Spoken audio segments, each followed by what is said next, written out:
The Georgia Bureau of Investigation saying its fight against human trafficking is just as important as ever. Atlanta is one of the nation's leading cities for child sex trafficking. Atlanta Bureau Chief Archie Chaudhry has more on a new Georgia law designed to help spot trafficking before it happens. A new state law that took effect July 1st, the Georgia Human Trafficking Prevention Training Act, requires hotel and short-term rental employees to complete training to recognize the warning signs of human trafficking.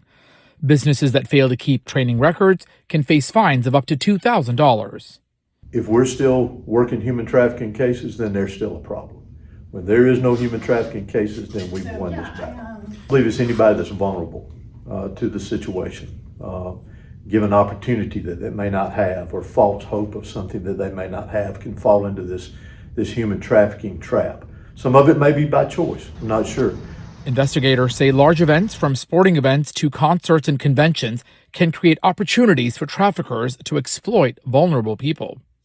The GBI's director says Georgia is a hub for trafficking because it is a large transportation hub and has a lot of connected interstates. They say some red flags when it comes to trafficking, including finding people who are not wearing shoes, not making eye contact, having a visible age difference, and perhaps controlling behavior by another individual. They say if you see something suspicious, to report it quickly to authorities so that they can investigate and try to capture those traffickers in a timely fashion.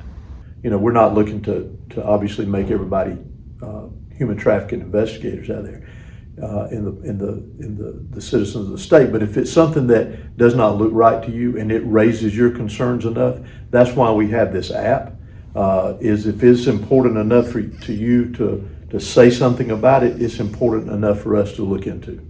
The agency says it has expanded trafficking investigations and prosecution efforts in Atlanta, Macon, and Augusta, while continuing to train law enforcement and the public to recognize the warning signs. We have improved the resources across the state, just in awareness, where there's been obviously resources added with GBI, with the Attorney General's office, with other agencies training their officers on what to look for in human trafficking instances. So I think our resources have increased. The awareness of it across the state has increased. The education to law enforcement and the public across the state. The GBI's Human Exploitation and Trafficking, or HEAT unit, has been investigating cases in the state for the last 6 years. Reporting at the GBI headquarters, Archie Chaudhry, Atlanta Bureau Chief.